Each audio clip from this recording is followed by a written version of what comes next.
demonstrate on how to dump the holding tanks. So I have a pan here that I need to open up, and I'll take a sewer hose.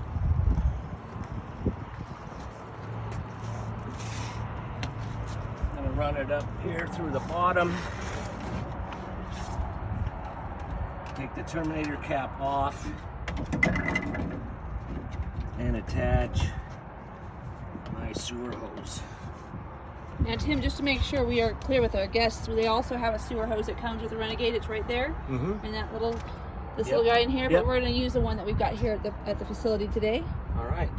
All right. So here's your next step, folks. So our next step is we're going to dump the black tank first. Black tank dump valve here. I'm going to dump the black first. You can hear that. You make sure your hose is in the hole. Yeah. Get your hose in the hole before you dump your black tank. While I'm waiting for that black tank to dump, I'm going to hook up to the black tank rinse.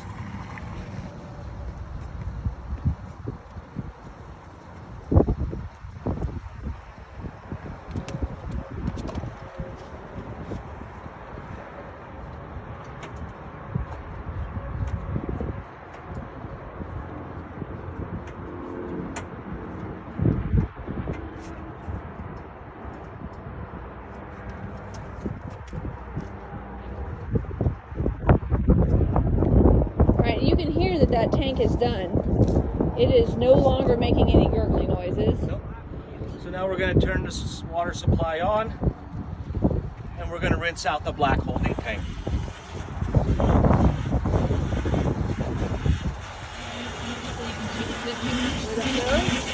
Your black tank washed, and your lever is still pulled there.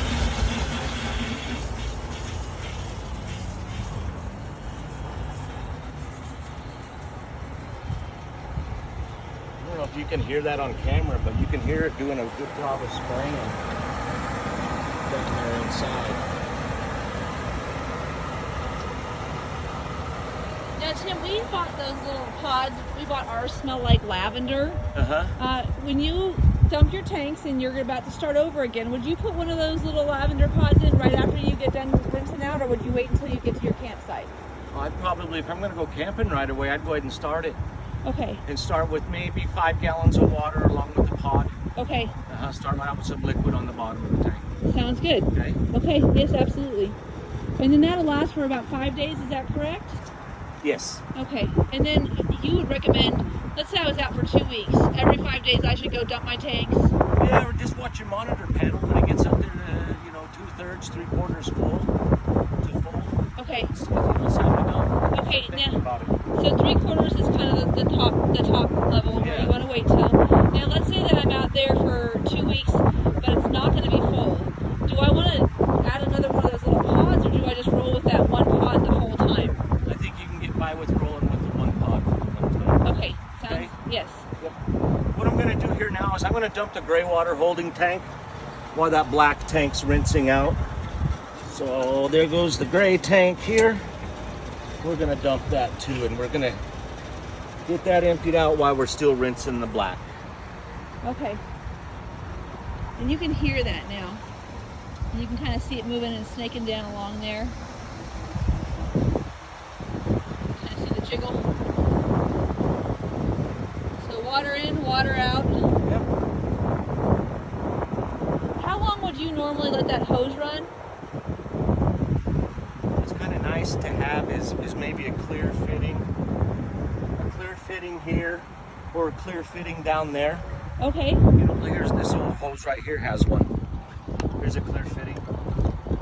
Okay, and you can kind of see that your water's running clear. You can stop rinsing. And I've heard that one of the worst things you can do is not put a treatment in your tank. Right. Yeah, you always want, because otherwise it gets all gunked up. That's right. Yeah. Okay.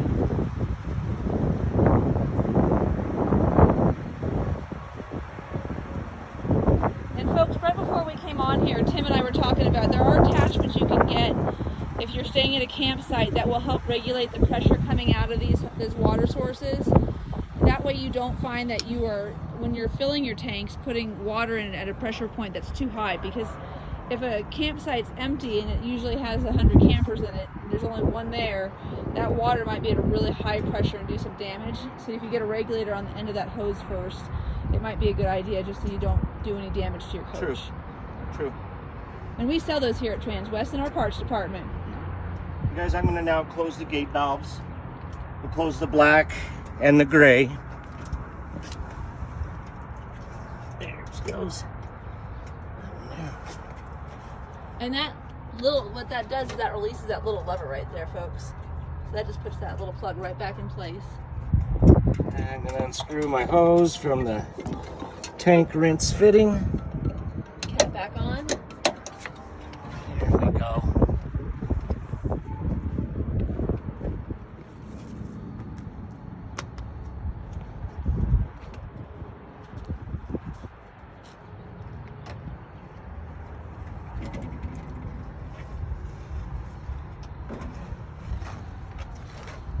I'll remove my sewer hose.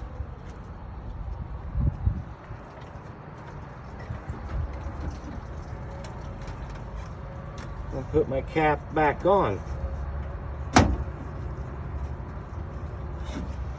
Sometimes you might get a little bit of residual down there in that pan.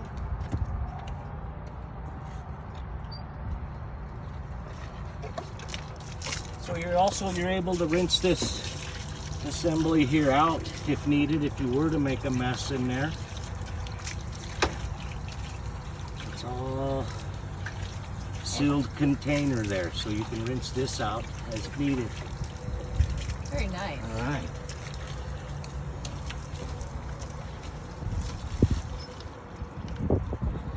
That's kind of it, dumping the holding tanks. Thank you very much, Tim, today. And just so you know, folks, one other recommendation we failed to mention at the beginning is, you'll notice we're not right over the top of your dump tank. Tim doesn't like to have to stand in the hole, so give yourself a little bit of room. Don't be afraid to park just a little bit off to the side.